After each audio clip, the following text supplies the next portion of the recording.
My name is David, and this is The Big Shut-In.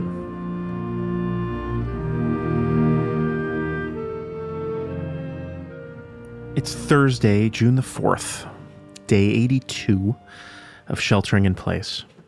And 3 months into this adventure, I thought it was a good time to start checking back with some of the people I talked to right at the beginning of this series and see how they're doing, what they're doing now, how it's different from where they were then. And I started with the brilliant and powerful Naomi, who, as you may remember, is a political science professor in Milwaukee, Wisconsin. And I was particularly excited to talk to her because I know she's been very active in everything that's going on now. She's been out, she's been marching, and it's been something that's been powerful and meaningful for her and for her son, who was really struggling in a lot of this. And so I think I'll keep my introduction short today and go right to my conversation with Naomi. You there? Yeah, I'm here. How are you? Well, I don't even know I don't know how to answer that question anymore. How are you? I'm doing okay. I'm much more hopeful now, actually, than I had been. What is making you hopeful right now? What is making me hopeful? So I have been going out to the protests, and they are spontaneous.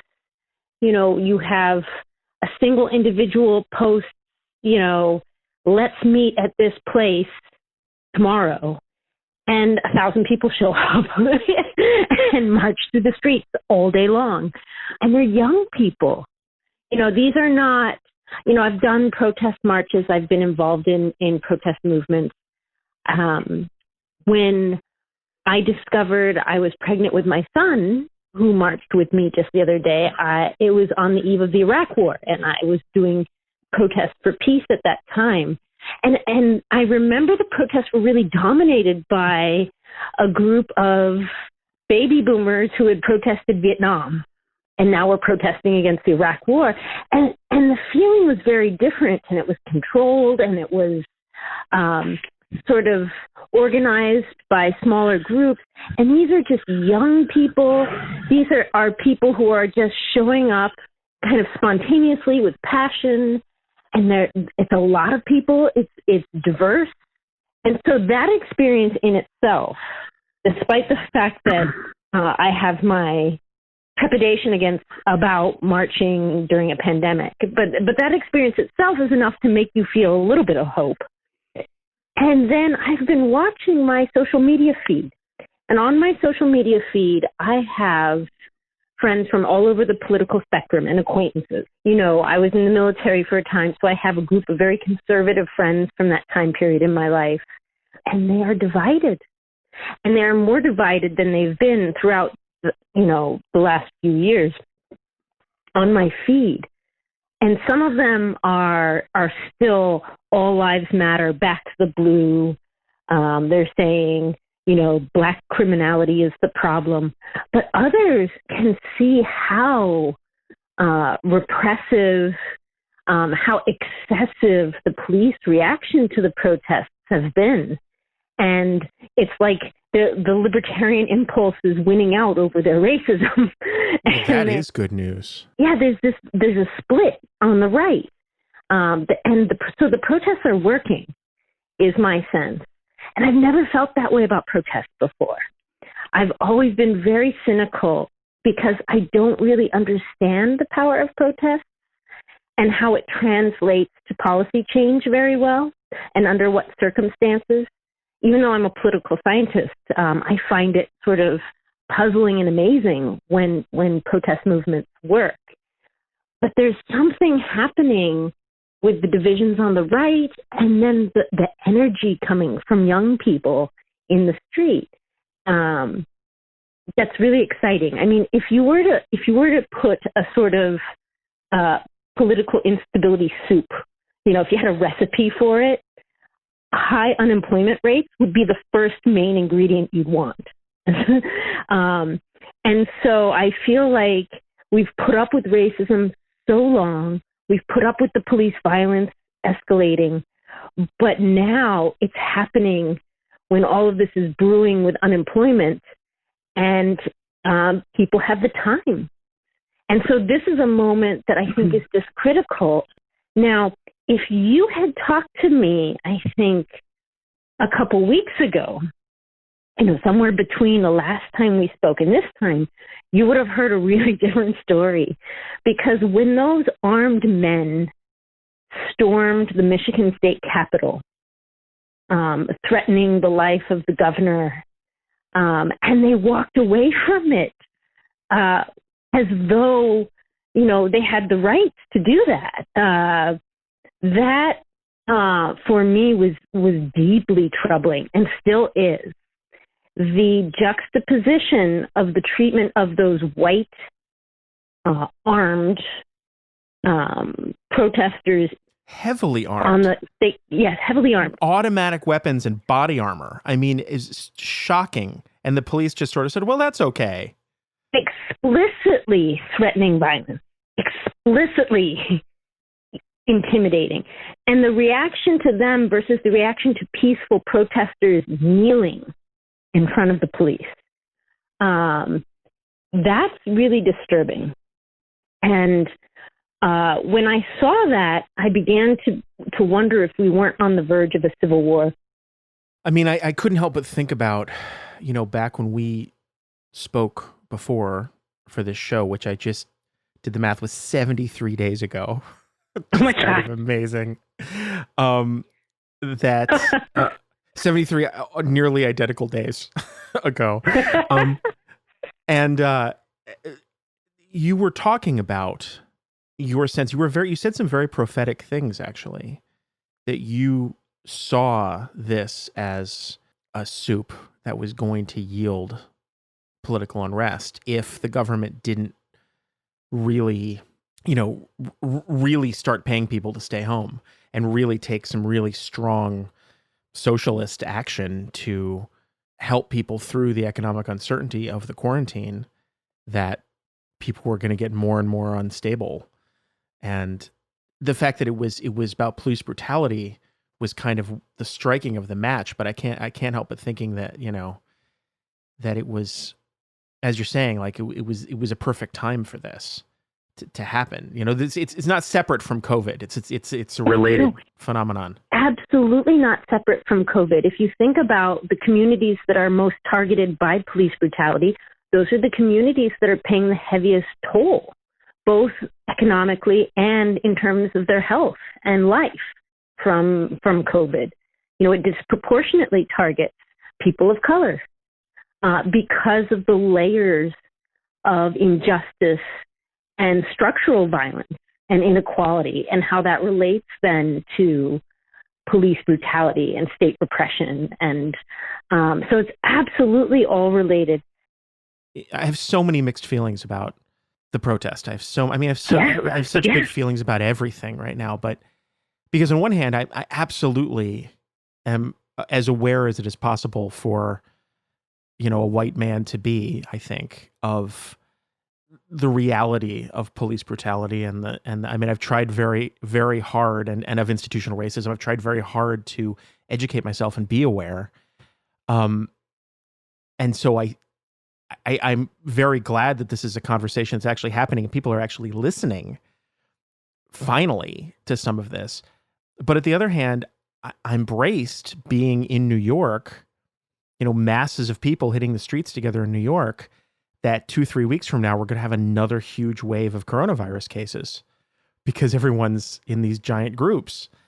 Absolutely.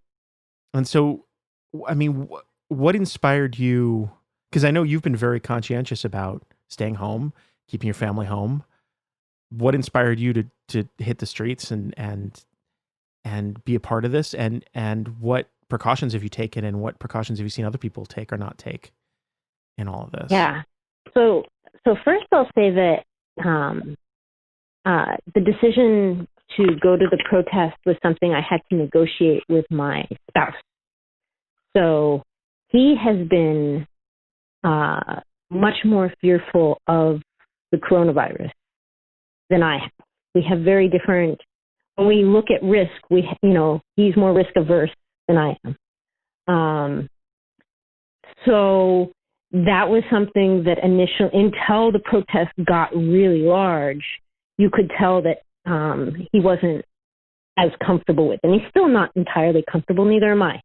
But that was the first protest I went to, was a very small one. It was, on a Thursday. They all blend together now.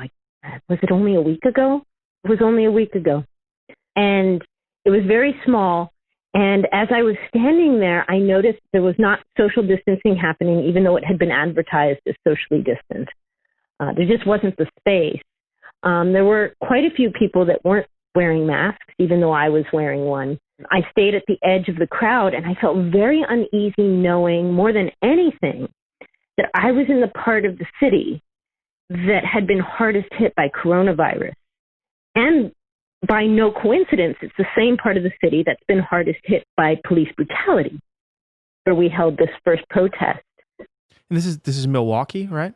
Yeah, this is in Milwaukee. Milwaukee is among the most segregated cities by race in the United States.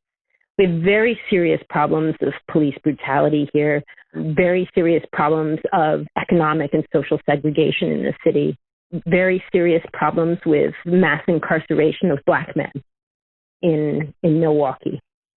And so this is a really important place to be protesting these issues. And in Milwaukee, there's a very disproportionate impact of the virus on Black people versus white people. People of color have been hit much harder.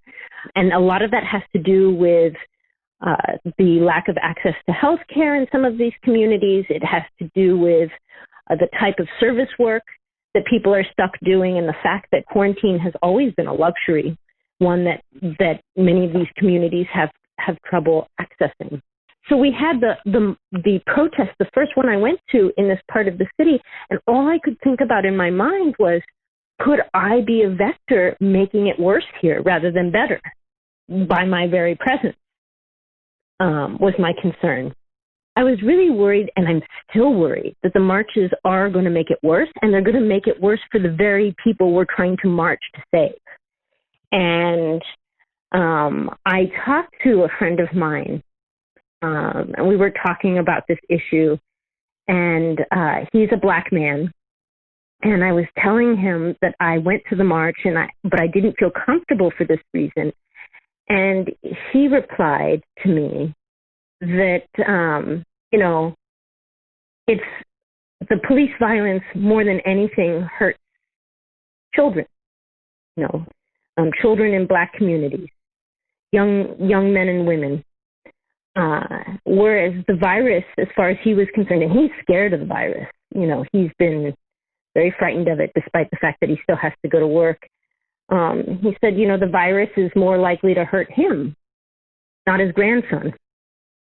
And for that reason alone, he felt comfortable walking. And it's not like saying old people are worth less or anything like that, or throw grandma under the bus to save the young people, but it was very much about, the future, the future that we have with our young people in this community is more devastated by the police violence than the risks of the virus for many Wow, people. so he made that calculus in his head. Then. The calculus, yeah, that's what he told me, and it resonated with me because I have had some similar feelings about if my children were at risk from this virus, I might be acting quite differently if I'm really honest. Whereas if it's me and my parents who are at risk, I act differently than if it's my children. And if I really thought a police officer was more likely to kill my son than the virus, then throwing all caution to the wind with the virus to protest and make it stop makes a lot of sense to me. And so what he said to me seemed to resonate, not at a rational level with me, but with an emotional level as a mother. And then when you think about the fact that George Floyd was yelling for his mother. You know, he's somebody's baby. Like, I mean, it struck an emotional chord with me very deeply. And then when I look at the face of Tamar Rice, you know, a little boy, much younger than my own son, just a baby, that strikes a different emotional note. And I have a very different read of risk when I'm going into a situation to stop that than the virus. I brought my son to the last protest, and it was so important for him. I really think that it was the right thing to do for him to be there and involved. You know, his friends were all there out in the streets, and they would call to him, "Hey, come march with us." And he'd say, "No, man, I'm marching with my mom. See, she's the short one. I'm bigger than her. I got to march with her." You know? And it was, I think, I am not going to stop him from being in this really important moment. I mean, this is his moment to have some a role in his history. I mean, so like I certainly wasn't going to stop him from going that time. And I'll probably, any protest I do go to, I'll take my 16-year-old with me as well. How's he doing? How are you guys doing in the lock-in now that 2 months later, 2+ months later? We're doing a lot better. So we had a rough ride, as you remember, in the beginning. I also gave up entirely on homeschooling him. Like, we're just not doing that. So we backed off and gave him space. I imagine that it's not easy to be 16 and locked in a house with your family the whole time. We were quite strict in social isolation. He had contact with his friends on his computer. So he was kind of chatting with them pretty frequently. He really hasn't had much of a social life aside from going to the protest with me. That's been it. As far as his contact with the outside world, his father has taken him grocery shopping once or twice, so that he would get out of the house. But he seems to be doing much better now. I mean, we haven't had any episodes of kind of emotional breaks or temper tantrums or confrontations or anything of that nature since we backed off of the homeschooling pressure. That seemed to make a really big difference. And this protest, you should have, I mean, I wish I could just, to see the looks on his, I mean, he was under the mask, but his eyes just like is blazing with emotion and excitement, and to be out in the crowd and I could hear him shouting from under his mask and chanting, and you know, he wanted to carry the sign for me, and you know, you could tell that he treasured being a part of a real movement for justice. I mean, what's better than that feeling that you're making a big change? So that was really special for him to be a part of, and for me to get to watch him be a part of that meant a lot to me as well. You know, he understands the sort of double edge of what's happening with the pandemic as well, and he's, you know, been good about not complaining about not getting out of the house. What do you think is going to happen next? What is July going to look like? What is August going to look like? What is October going to look like? Oh, I have no idea. I have no idea what any of this is going to look like. What do you think it's going to look like? I have no idea. I mean, I feel like no forecasted scenario is too crazy at this point. I mean, you mentioned civil war earlier, and I mean, normally that's the sort of thing where you say, well, come on, like that's not something that's normally in the realm of possibility, but it kind of feels like it, doesn't it? I mean, if the Northeast decided to secede from the Union in September, I don't think I would be stunned. You know? I think I might show up on your doorstep as a refugee, but Under President Cuomo, you know, I mean, it's totally, I mean, it seems absurd, but I think it's completely possible. I could see Trump canceling the election and everything going to hell and the country breaking apart. I could totally see that's a possibility for sure. So that's not what I think is going to happen, though. If a civil war happens, I don't think it's coming from the left initially, And okay, this is all ridiculous because I don't think a civil war is actually going to happen. I have moments because I do have a paranoid prepper streak deep down inside me that maybe comes from being in the military or maybe it comes from my upbringing. But just because you're paranoid doesn't mean they aren't out to get you. So maybe I've lost my mind, but maybe the world has too. Well, that's the thing, right? I mean, who would have predicted that Donald Trump would be president? I know. Who would have predicted? No. 10 years ago. Absurd. No, it's who real. This whole thought of the fact that I'm literally in quarantine and curfew right now. Yeah. No. Because the world is so on fire. I mean... But if a civil war happens, I think that it'll have to do with those tensions within the government and far-right groups that are heavily armed siding with a particular part of the government. Because our government, we've got the federal level and the states. There's tensions between military and civilian in ways in the U.S. that we've never had before. So if that tension turned into fragmentation, and you had militias, on the right that then sided violently with one side of the government or the other, that would be, I think, the worst case scenario for the eruption of violence. I don't think these peaceful protests are going to turn into civil war. That's not what's happening out there. Like these are I don't see that. Either. These are just people in the streets. And so if there were the sort of worst case scenario, I think it would be that.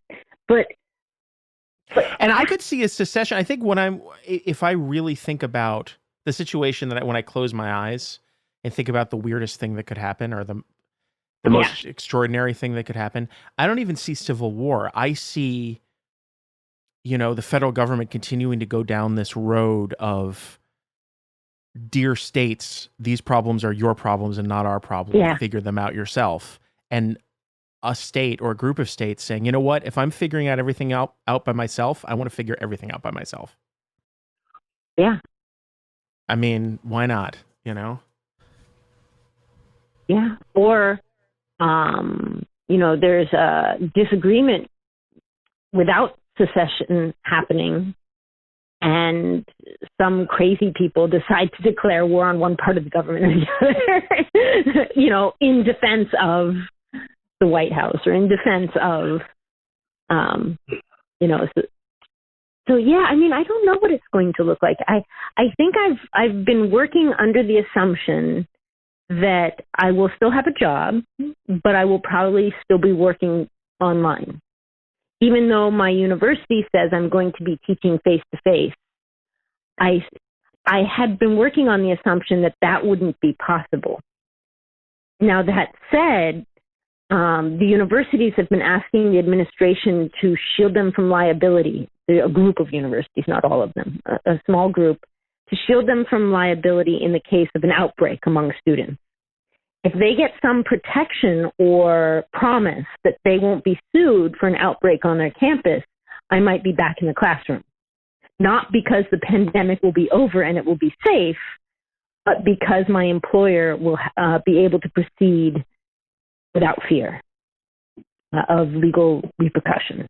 Would you be able to proceed without fear into a classroom? Yes, I would. I've never been fearful for my own health.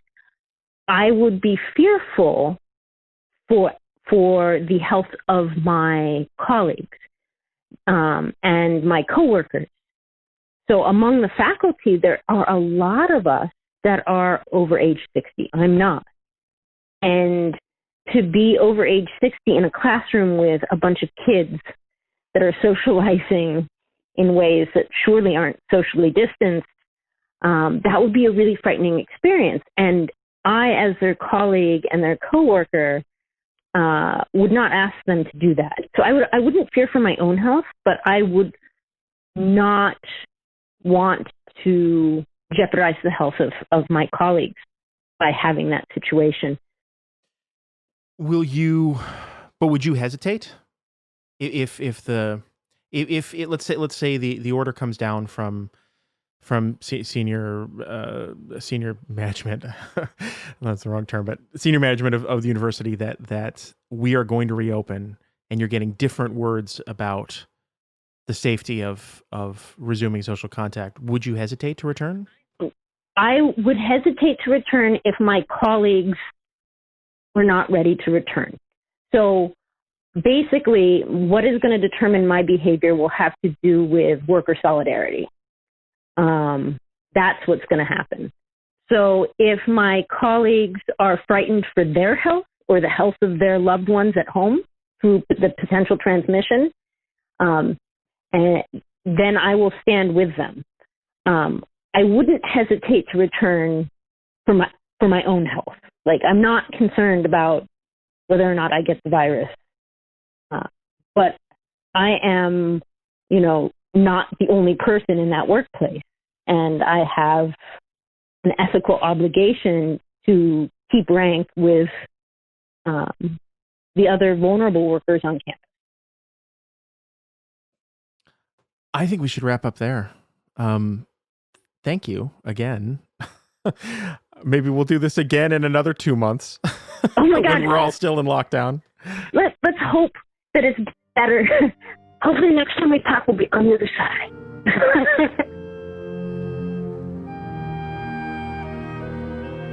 My name's David Hoffman, and this is The Big Shut-In. I produce the show. It's a production of Racecar Radio, racecarradio.com. If you have feedback for me, or you have a story that you think I should hear, please feel free to reach out, thebigshut-in@racecarradio.com. Racecar Radio is a division of Citizen Racecar, Applied Imagination.